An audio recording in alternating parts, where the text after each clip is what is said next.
Olá, seja bem-vindo a mais um programa Educação em Pauta. E no programa de hoje a gente vai conversar com o professor Felipe Gameleira, professor de Sociologia do Instituto Federal de Educação, Ciência e Tecnologia do Rio Grande do Norte, lotado no campus Cidade Alta. E a gente vai conversar sobre a presença indígena no Rio Grande do Norte e no Nordeste. Professor, seja bem-vindo ao programa Educação em Pauta. É um prazer tê-lo aqui, inclusive para conversar, dentro do programa Educação em Pauta, a primeira vez que a gente vem com esse tema que é bastante significativo para as raízes da nossa cultura brasileira.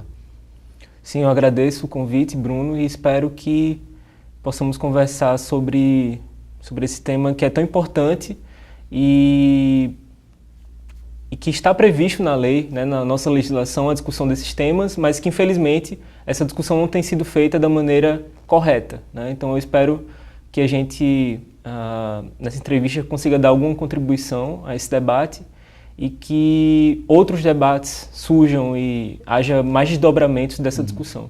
A sociologia é uma matriz que, inclusive, é obrigatória para o Exame Nacional do Ensino Médio. Isso. Então, ou seja, como é que essa disciplina ela vincula essa origem nessas bases da nossa cultura, que é a cultura afrodescendente e a cultura indígena em si? Sim. Muito importante você tocar nessa questão. Ano passado, no exame do ano passado, caiu uma questão no Enem que falava sobre um acidente que houve na usina de Angra dos Reis, certo? E na região onde aconteceu o acidente, havia um morro, um acidente geográfico, e esse morro, na língua tupi, significava terra mole, algo do tipo. E por desconhecimento do homem branco, eles construíram a usina, ou parte daquela usina, sobre a terra mole, aquele morro. E, infelizmente, acho que foi da década de 70, 80, houve um acidente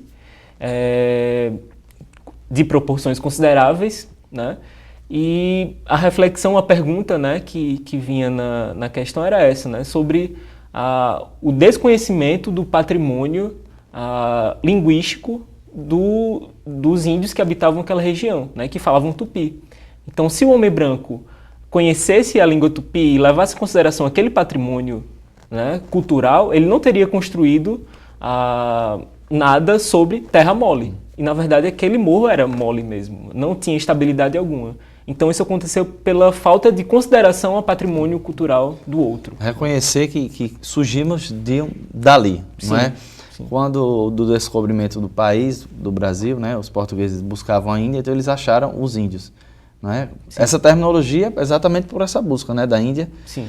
Então, eu vejo que falta em muitas pessoas, e talvez até o próprio ensino médio trabalhe com o estereótipo do indígena, Isso. Ou seja, o indígena é algo criado, Sim, sim. Certa vez, em conversa com o Daniel Munduruku, não sei se também já foi objeto, ou se você já teve alguma leitura dessa tribo, a Munduruku, e ele falava que exatamente sobre essa ideia de como o branco, o senhor também usou essa terminologia, do branco, do índio, do negro, são coisas que às vezes a gente distancia, mas todos nós somos fruto dessa miscigenação, não é isso, professor? Sim, exatamente. Então, a sociologia pode contribuir, enquanto disciplina obrigatória hoje, depois de idas e vindas, muitas idas e vindas no currículo, nessa discussão e fazer com que o aluno enxergue suas raízes e enxergue como se deu a formação do Brasil, tentando entender que sim, somos síntese, fruto dessa união do índio, do negro, do branco, do europeu que veio para o Brasil também, mas que essa miscigenação não se deu de maneira harmônica, como alguns autores nas ciências sociais, ao longo do tempo tentaram mostrar, Não foi uma união harmônica, mas uma união ou uma miscigenação que foi perpassada, atravessada de muitos conflitos, e que até hoje nós vemos esses conflitos. Então não foi nada harmonioso, como alguns autores tentaram mostrar. Então, o índio, o Dia do Índio, as crianças brasileiras pintando o índio, eu lembro muito bem na época da escola. Sim. É uma coisa que às vezes passa a ideia do outro, né? Do outro que foi domesticado, do outro que talvez não exista mais. Sim. Né? E a pergunta que eu faço é exatamente sobre a sua pesquisa, né? Feita com o caboclo, a terminologia cabocla, né? Como é que se destina ou se apresenta essa terminologia dentro da nossa cultura? Tendo em vista que os índios, né, fazem parte das raízes da nossa própria identidade cultural brasileira. Certo. A gente precisa entender um pouco da história de dominação dos índios, né? Então, os portugueses aqui chegam, né, e tentam, né, construir um sistema político, econômico, mas encontram no índio, né, um fator de resistência. O índio, ele resistiu e ainda resiste, né? Basta vermos os próprios índios aqui do Rio Grande do Norte, a gente pode falar disso mais adiante, mas o caso mais emblemático hoje são os índios Guarani Kaiowá, no Mato Grosso do Sul. Então, são um povo que resiste até o fim, eles não têm medo de morrer, né? Eles querem defender o que têm até o fim. Então, nesse processo, como falei, muito conflituoso, os índios começaram a ser domesticados, né? Domesticados, e a intenção da coroa era integrá-los. E a imagem que nós temos de índio, entre aspas, vagabundo, ou que não quer trabalhar, decorre exatamente dessa resistência do indígena em assumir essa forma de trabalho imposto pelos portugueses.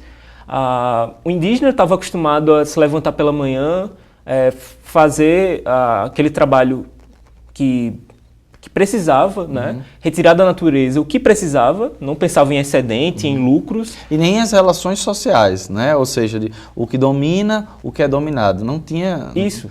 Não tinha muito bem. Eu lembro bastante, eu vou citar mais uma vez essa conversa que eu tive com esse índio da tribo Munduruku. Ele disse que na minha tribo, originalmente, foi o branco que levou as relações sociais para dentro da tribo. Quando, dentro do processo de aculturação, entre aspas, sim, ele passou a ir para a cidade trabalhar, voltava para a tribo, não queria trabalhar e disse, agora eu tenho dinheiro que eu ganho na cidade e vou mais uma vez domesticar os meus irmãos e agora eles vão trabalhar na minha casa. Ou seja, então foi o branco que trouxe essa desestabilização, né, desestabilizou a cultura indígena. Como é que é esse assunto da aceitação, né, dos próprios índios, e mais uma vez eu retomo, dessa origem da terminologia cabocla, que fica entre o índio e o indígena, é passado para os alunos na sala de aula, para que a gente passe a ter pelo menos uma politização da terminologia, já que foi imposta como índio, dessas pessoas. Sim. Então, essa relação de dominação, né, ela perdurou, né, por muito tempo. E um fato que foi marcante nisso, né, foi o que a gente chama Lei de Terras, assinada em 1850, né, na época de Dom Pedro II, que fazia da terra dos índios terras devolutas, né? Mas por quê? Porque o Estado dizia que quem estava ali não era mais índio, né? Mas por que não era mais índio? Porque graças a uma política do próprio Estado, né, de mistura, índio, negro e branco, aquelas populações não tinham mais traços indígenas. Então, vocês não são mais índios, então devolvam-nos a terra. E vejam, a política da mistura foi influenciada, foi incentivada para logo em seguida eles cobrarem, vocês não são mais índios, vocês não têm cara de índio, né? Então, o que a gente tenta na sala de aula desconstruir com os nossos alunos é que índio não é algo biológico ou genético. Índio é identidade, é uma identidade cultural, né? Social. Logo, é uma identidade que é assumida pelos indivíduos. E não é genético, né? Você pode ter ascendência indígena, mas não ser índio, porque você não assume aquela identidade indígena, né? Você pode ter a cor da sua pele negra, mas não ser um negro, né? Quantos negros não têm alma branca? Não lutam ao lado de seus irmãos contra a dominação, contra o racismo. Então, o que a gente tenta fazer na sala de aula é com que os alunos entendam que a categoria índio ou indígena é uma categoria, acima de tudo, política, né? Que os índios, esses grupos, usam para ter acesso a recursos que foram roubados deles ao longo do tempo, espoliados. Né? É importante que se diga que para ser índio necessariamente não precisa estar com aquela roupa do imaginário infantil, sobretudo, né? De estar seminu ou de, por exemplo, não ter energia na tribo. Né? Porque muito se discute em índio, a gente não tem índio porque não existe mais nenhuma tribo que faça isso. Ou pode ser que exista alguma que vive isolada, né? Então, ou seja, o índio, ele tem acesso à educação, ele tem acesso à energia e tem acesso, inclusive, às tramitações sociais. Essa é o maior ativismo dessa luta, não é isso, professor? Exatamente. E eu diria que essa forma de reconhecer, né, as identidades étnicas não se resume apenas aos índios, né, aos indígenas, mas também às outras comunidades tradicionais, como quilombolas, como ciganos também. Isso decorre de uma lei ratificada pelo Brasil, né, que é a OIT 169, né, que diz que o reconhecimento identitário, ele sempre é um auto-reconhecimento. Então, não é mais o Estado que diz, você é índio, não existe mais carteirinha de índio, né, como tínhamos antigamente. Se um grupo se reconhece enquanto indígena, o Estado tem que aceitar aquele auto-reconhecimento, aquela identidade. Mas para que aconteça essa aceitação, existem, não andando no caminho do estereótipo, mas existem algumas características que possam, digamos assim, nomear, né? Ou então a gente sabe que a ciência ela termina criando essas caixas, né, esses rótulos. Sim. Então, necessariamente, para que uma população ela seja identificada como indígena, né, se enquadre nessa parcela da população e para isso tenha seus direitos constitucionais, necessariamente tem algo que possamos resumir ou dizer, para ser indígena tem que ser essa tribo que vive com esse tipo de processos de informação, de alimentação? Sim, claro. Veja, sempre existe um fator, que é o fator território. Então, geralmente, são populações que reivindicam um território. É um território que já é ocupado historicamente, né? Existe o índio, o indígena, ele tem uma ligação muito, muito especial com a terra, né? Com o território. Aquele espaço não é um lugar apenas de moradia ou usado para plantação, não. Há uma ligação simbólica com o território, né? Então, naquela mata, né, aconteceram rituais, estão enterrados parentes, né? Então, há uma relação simbólica. A ligação que eles têm com a natureza é muito de igualdade, né? Eles estão sob essa relação que a gente estuda sociologia, diversas formas da ciência, passou a não aceitar mais, né? Ou seja, a cultura é o que nos distancia da natureza. Penso eu que o índio, ele trabalha na mesma hierarquia, não é isso? É isso que aproxima os saberes, por exemplo, tradicionais do indígena? Isso. Essa distinção entre cultura e natureza, né, é algo não tão observado assim entre os índios, né? Essa separação, né, tão radical é algo bem próprio da nossa cultura mesmo, né, da nossa sociedade, essa separação entre cultura e natureza. Mas para os índios não existe essa separação, né? Daí que hoje, né, nós vemos que as áreas mais preservadas, né, em nosso país são exatamente aquelas áreas que são reservas indígenas ou são territórios indígenas. Se a gente pegar o Xingu hoje, né, que é uma grande área, né, que foi fruto de muita luta, somente do Darcy Ribeiro, dos irmãos Vilas Boas, né? Já foram feitos documentários, séries, inclusive, né? E a gente vai ver que ao redor do Xingu, quase tudo já está desmatado, mas o Xingu permanece como um cinturão de preservação ambiental. Isso decorre exatamente dessa relação do indígena com a natureza, com a relação de respeito também, né? Não é só ele se considera parte da natureza, ele não é algo fora da natureza, ele faz parte da natureza também. É uma consciência importantíssima para os alunos também, com certeza, para todos nós. Pessoal, a gente vai fazer um breve intervalo e você de casa não sai daí, já a gente volta com mais conversa com o professor Felipe Gameleira sobre uma parcela da nossa identidade cultural, que é exatamente as raízes da cultura indígena e africana também da nossa sociedade. Não sai daí, a gente volta já com o segundo bloco do programa Educação em Pauta.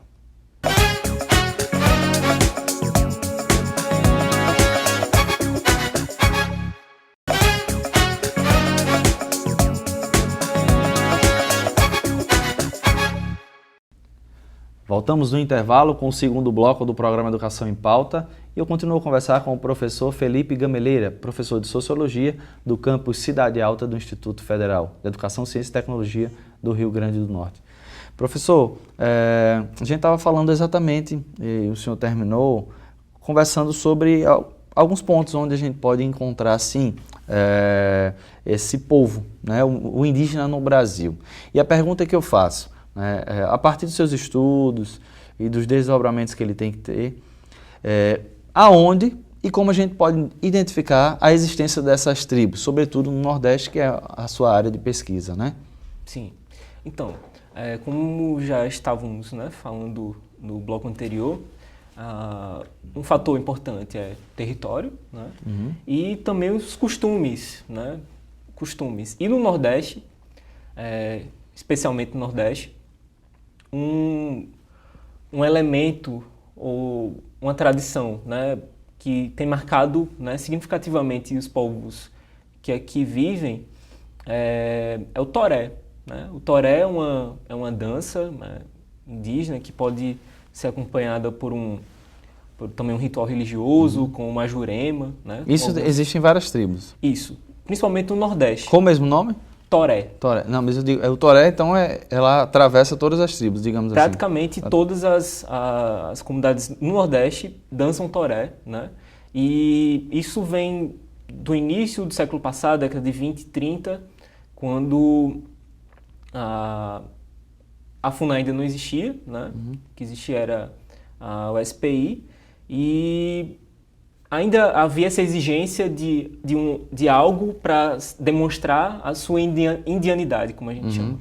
Então, várias comunidades, né, fizeram inclusive um intercâmbio cultural, né, e aprenderam também a dançar toré. Claro que não todas dançam toré, mas mantêm outros costumes que atestam, né, que atestam essa identidade. Mas, repito,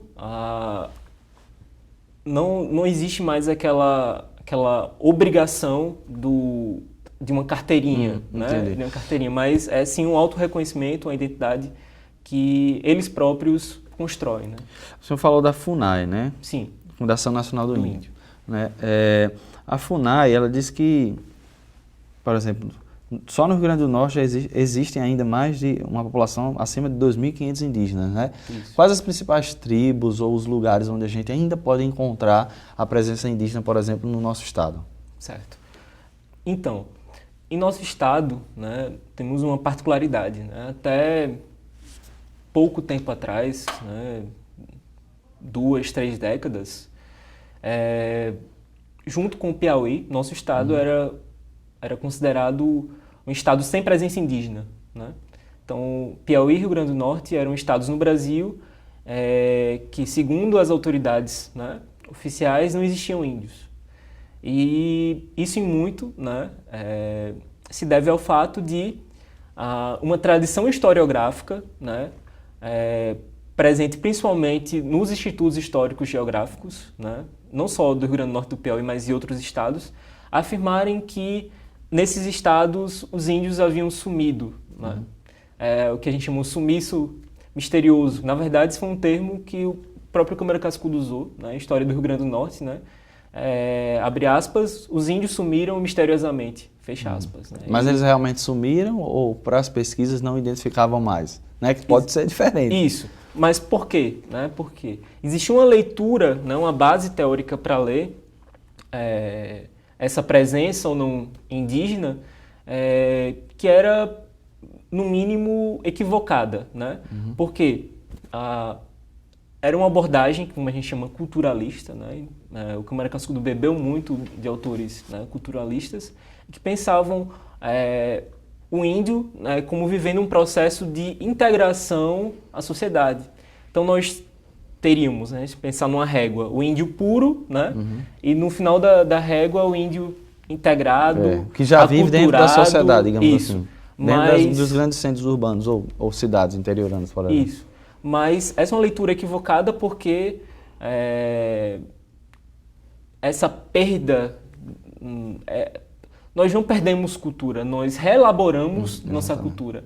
O termo aculturação também é complicado e a antropologia faz uma discussão crítica sobre isso, porque a é um prefixo que denota negação, sem, né? negação. Os índios são sem cultura? Pelo contrário, né? Muito pelo contrário, eles reelaboraram sua cultura. Então, no Rio Grande do Norte, né, aconteceu essa leitura e eu, por exemplo, né, só vim, né, ter conhecimento que existiam índios no Rio Grande do Norte na graduação. Desde pequeno eu gostei de histórias indígenas e procurar saber a origem potiguar, de onde vem um potiguar, né? Mas, quando criança, até o ensino médio, não. Índios no Rio Grande do Norte foram dizimados, não existem mais. E o saber indígena, nesse período, sobretudo, né, do ensino médio, e quiçá em algumas instituições de nível já antes universitário, né, do fundamental ao médio, falam só sobre aqueles índios que foram do descobrimento do Brasil, né, as trocas das mercadorias, e desse processo de que dentro dos próprios livros trabalham com a ideia de aculturação, que na realidade, como você bem disse, né, é uma hierarquia de culturas, né, uma maior sobre a outra não quer dizer que uma seja melhor sobre a outra. Mas a gente tem, por exemplo, na FUNAI, o cadastro de algumas tribos, caboclos no sul, né, em Açu, em João Câmara, e dentro desses registros, digamos assim, essas tribos, elas ainda existem hoje, né, e onde é que a gente pode encontrar mais? Certo, então, devido a esse problema teórico, né, nós ainda estamos meio que digerindo, né, essas informações e tentando ainda enxergar índios no Rio Grande do Norte. Mas eles estão aqui, existem, estão organizados, né? Nós atualmente temos 5 comunidades indígenas, né, cuja presença na esfera pública, né, principalmente aflorou a partir da década passada, uns 2005, 2006, né, aconteceram assembleias indígenas, assembleias na Assembleia Legislativa e tudo. Então nós temos a comunidade Caboclos em Açu, né? Nós temos também a comunidade Tapará, que fica em Macaíba. Temos a comunidade Mendonça do Amarelão, em João Câmara. Temos a comunidade Catu dos Eleutérios, que fica em Canguaretama, na divisa entre Canguaretama e Goianinha. E temos a comunidade Sagitrabanda ou Sagipotiguara, que fica em Baía Formosa, né? Então temos essas comunidades. Temos também um processo emergente, né, de reconhecimento, de autorreconhecimento em Apodi, né? Os paiacus, chamados paiacus, que estão num processo de reconhecimento, né, de uma volta ao passado e tentar encontrar essas raízes. A FUNAI também, a Fundação Nacional de Índio, e a pergunta que eu faço ela apresenta na realidade na década de 50, 60, uma diminuição, e a partir dessa década até hoje um crescente número de indígenas no Brasil. Então, isso que o senhor vem apresentar, né, da identificação de inclusive novas tribos no Rio Grande do Norte, se dá a tribos que vieram de outros lugares ou que realmente elas não passaram esse tempo sem ser identificadas pelos números e registro, inclusive do IBGE, e agora passam a ser identificadas. Como é que essa evidência ela pode ser apresentada? Então, o que a gente observa no Rio Grande do Norte, não só aqui, né, mas em outros estados, e não só em outros estados do Brasil, mas em outros países do mundo, é o que a gente chama de etnogênesis, né? Reemergências étnicas. O que é isso? Na verdade, são povos, né, que estão aqui, estão entre nós, ou estavam, né, e que a partir de um determinado momento histórico, eles veem que há a possibilidade de se afirmarem, né, e não sofrerem nenhum dano por conta dessa afirmação. Durante muito tempo, você dizer que era índio, que era indígena, era motivo de preconceito, muito preconceito, não apenas preconceito, mas também de risco de vida, né? Você poderia ser morto por conta disso.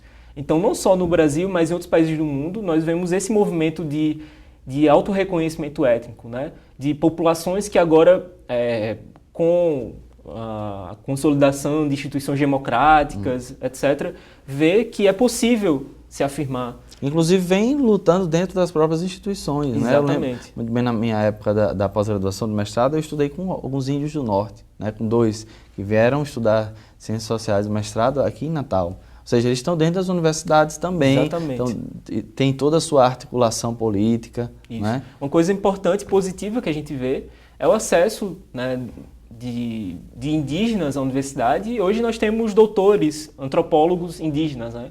Então não é o olhar do branco sobre o índio, mas é o olhar do índio sobre o próprio índio. Isso é interessante ver o que vai dar, que reflexão teórica, antropológica vai surgir daí. Né? Eu acho muito importante. Professor, eu recorro mais uma vez à FUNAI e ela vem apresentando um quadro onde o maior índice de índios no Brasil é no norte e depois no nordeste. Né? Isso se dá mesmo por uma questão da própria natureza, do ambiente, onde o sul é mais industrial, tem mais centros urbanos maiores. É essa ligação que podemos fazer com esse número? Diria que não. Nós temos populações consideráveis também nas outras regiões, mas o que acontece? No Nordeste, né, nós somos o primeiro local de colonização, né, no Brasil, né, nesse território. E, de algum modo, né, essa tradição indígena ainda permaneceu por muito tempo viva, ainda permanece nos topônimos, né? Nas próprias expressões que a gente usa, né? Falava com os alunos sobre, por exemplo, pindaíba. A gente fala, tá na pindaíba. Pindaíba é vara de pescar em tupi. Então, quando as coisas estavam ruins, não tinha emprego, não tinha nada, eles iam pescar. Então, pindaíba vem daí. Quando nada dava certo, a pessoa ia pescar. Então, essa presença é muito forte, da aptidão linguística, principalmente no norte e né? no nordeste, mas na região sul temos índios Guarani, São Paulo, né? Basta ver as cidades de São Paulo, os topônimos, né? Há uma presença forte, mas que, infelizmente, né, por várias pressões, né, também lobbies, né, econômicos, né, a soja, o milho, empurraram essas populações, encurralaram e invisibilizaram, né? Então a palavra é dar visibilidade a esses infelizmente o nosso tempo já passou, já está bastante esgotado, mas daria muitos desdobramentos, né, importantes para a gente refletir. Agradeço a sua participação e também esse tema de pesquisa, né, bastante salutar e significativo para a nossa sociedade. Então eu agradeço a oportunidade, espero que esse tema possa ter mais desdobramentos. E a mensagem é essa: os índios existem, né, estão aqui, existem índios no Rio Grande do Norte, nós precisamos garantir seus direitos. Acho que essa é a mensagem que eu gostaria de deixar neste programa. E a você de casa, muito obrigado, espero que o programa tenha sido interessante para você, né? A gente se vê na próxima semana, às 10 horas da manhã, no programa Educação em Pauta, TV Câmara. Até lá, tchau, tchau.